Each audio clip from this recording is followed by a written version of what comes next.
Meghan Markle has shown herself to be a stark contrast to the women who have come before her in the royal family. Every woman who marries into the royal family faces pressure and criticism. Yet they endure, perseveres, and uphold the dignity expected of them. However, Meghan has demonstrated a lack of resilience and grace, revealing her true character and lower standards.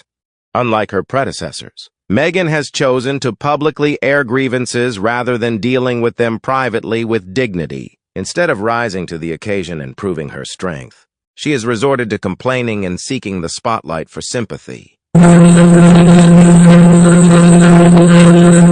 Being part of the royal family only underscores her lack of suitability for the role. Early on, there were articles that were critical of Meghan, but there were also ones that were critical of Catherine. She was subjected to years of negative coverage in the media, and they also targeted Catherine's parents, claiming that she was a coal miner's granddaughter and that she had a history in a council house, among other things. Throughout the majority of Charles and Diana's marriage and beyond, Camilla was subjected to a great deal of slander. During her early years and throughout her relationship with Lord Snowdon, Princess Margaret was subjected to criticism. Subsequently, she was subjected to a terrible amount of media coverage while she was in Mustique with Roddy Llewellyn. Prince Philip was accused of having sexual relations with multiple women, and the names of those women were revealed. On the other hand, not a single one of them uttered a single word. And in the end, everything has subsided, and their lives have been less difficult. The only way for Meghan to get rid of it would have been to ignore it all, just like an actor would do after a play or film. If she had been diligent and given enough time, it would have disappeared. With the exception of a few negative stories and comments, the British public was quite supportive of Meghan.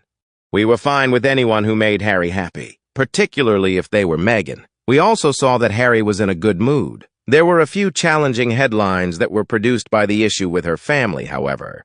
As we now know, Meghan does not place any importance on her family at all. As a result, it is impossible for any of the palace PR to disagree with reports that are obviously accurate. How could anyone possibly refute the assertion made by The Sun, which stated that Meghan was a member of the pornographic website Pornhub? There are sufficient photographs on the internet that show Meghan in a variety of stages of undress and in a variety of stances that are considered to be exotic for us to realize that this was a possibility. In a similar vein, it is an established fact that she was raised in Compton or in the surrounding area. Nevertheless, if you read the article, did it not continue by saying that she had done so well to have begun her life in a community that showed little promise for the people who lived there?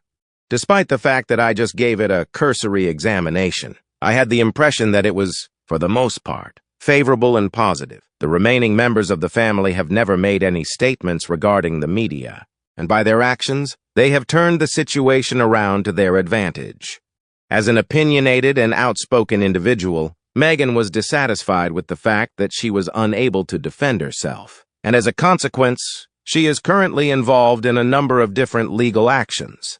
Watching the lawsuit involving the Mail on Sunday and seeing how it develops would be an interesting experience. Even Scobie has stated that Meghan was aware that the letter would be published in advance. Perhaps she is using this as an additional source of money. On the other hand, Meghan is also a victim of her own behavior, and it was in ways that caused a great deal of negativity to be expressed. What is the point of praising someone who is impolite to their employees? How can you justify the fact that she hurled a cup of boiling tea at someone while she was in Australia and that her actions were so horrifying to those who watched them that the woman who was involved was awarded compensation in the amount of £250,000? In what sense is it possible for the general public to love someone whose new husband is always apologizing for the way that she continues to behave? Who is it that can be heard yelling at Harry and objecting to the idea of sharing a bedroom? If you are a private individual and behave in the manner that Meghan has, then very few people outside of the surrounding vicinity would be interested in what you have done. If the person in question is a newlywed member of the royal family or a member of the media, then your activities are going to be published all over the world. As she mentioned in the engagement interview, Meghan is not this attractive actress who wants to assist Harry in his work as a member of the royal family. This is something that we discovered upon further investigation. On the contrary, she is a fishwife of a woman who is incapable of acting in a manner that is appropriate for a lady. The British public got the impression that they had been sold a puppy, and they were content to believe all of the negative publicity that resulted from this. Since that time, she has not made any efforts to redeem herself in any way. The question is, when did the criticisms begin?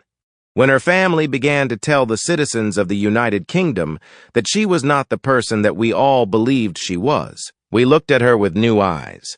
Then there was the issue of her father, as well as the fact that Harry had never met him, and that she was not interested in him or his health. Moreover, with the exception of the wedding, during which the majority of us were cheering for her and for Harry's happiness, things have, unfortunately, been going bad ever since.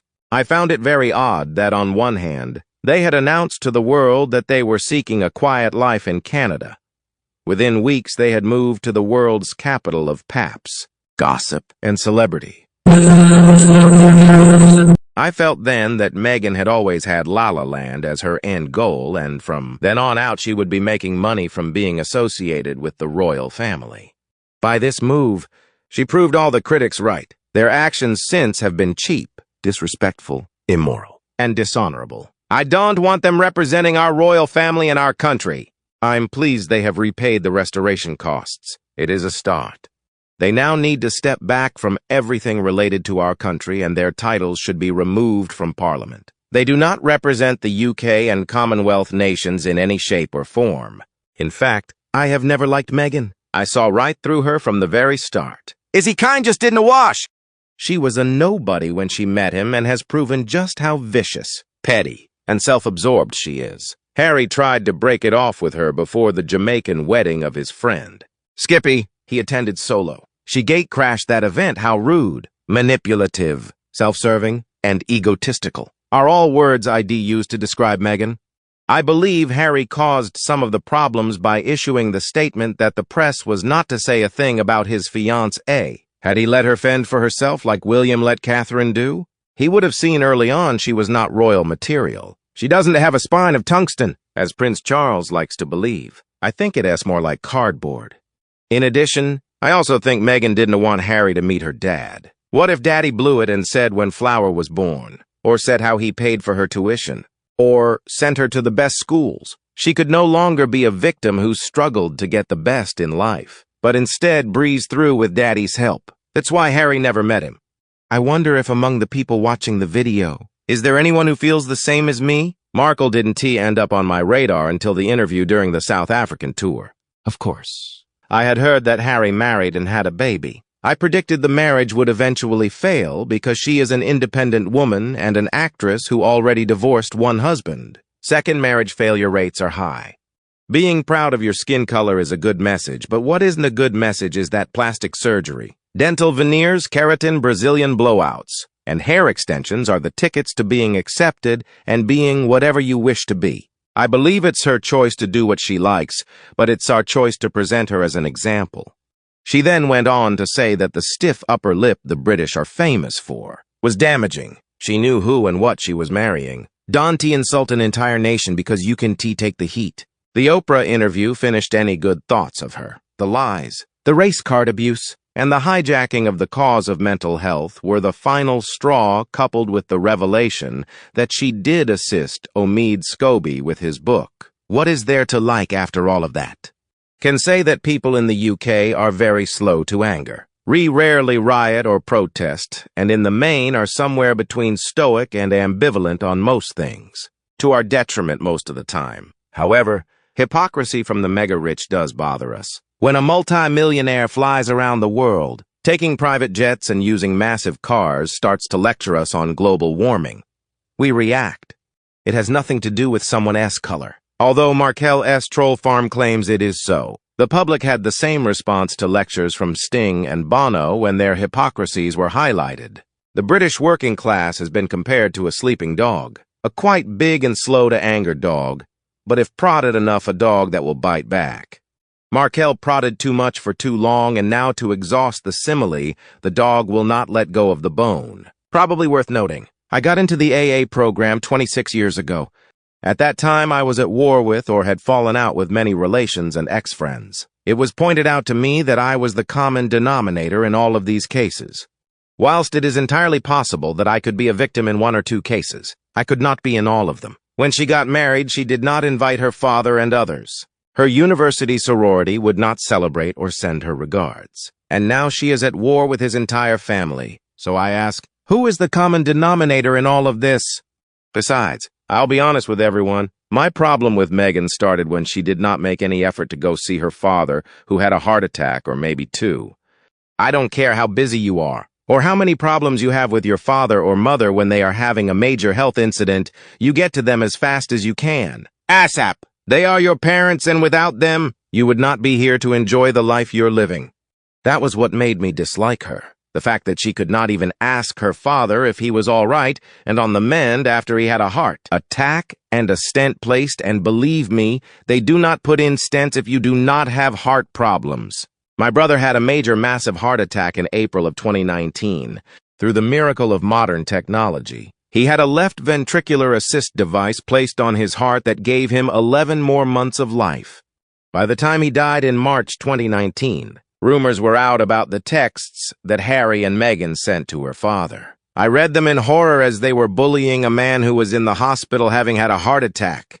Who does that? What kind of daughter does that or allows her husband to do that to her father? Nobody I know, that is for sure. Wouldn't most people postpone their wedding until their father recovers and is able to travel to give his daughter away? Meghan acted like her dad was faking a heart attack, when I believe she was ashamed of him because he carries some extra weight or she was afraid he would embarrass her in front of the royal family and the world. That is not the actions of a daughter. Having watched my brother fight like hell in 2018 to survive a major heart attack and come back from it with a device on his heart and a line running from it to the outside of his abdomen so he could plug himself into an electrical socket or his battery pack. Knowing if he isn't hooked up to his batteries or a wall socket, he had only about 20 seconds at most to live. To watching and hearing about someone who could care less the fight with death her father had been in made me hate her. That's my reason. It may be irrational. It may be emotional. But one thing it isn't is racism. I wouldn't care if a daughter was black, white, biracial, Hispanic, or Asian. If she treated her father who had a heart attack the way Meghan treated hers, I would hate a woman of another culture too. Meghan Markle's abandonment of her own father is both shocking and deeply disappointing. Thomas Markle, the man who supported her, provided for her education, and stood by her throughout her early years, has been cast aside with cold indifference. This behavior starkly contrasts the image Meghan often tries to project of herself as a compassionate and empathetic person. By severing ties with her father, Meghan has shown a complete lack of gratitude and respect. Thomas Markle, who played a crucial role in her upbringing, deserved better than to be discarded once she entered the royal spotlight. It is particularly troubling that Meghan has chosen to cut off her father, especially considering his evident attempts to reconcile and be part of her life.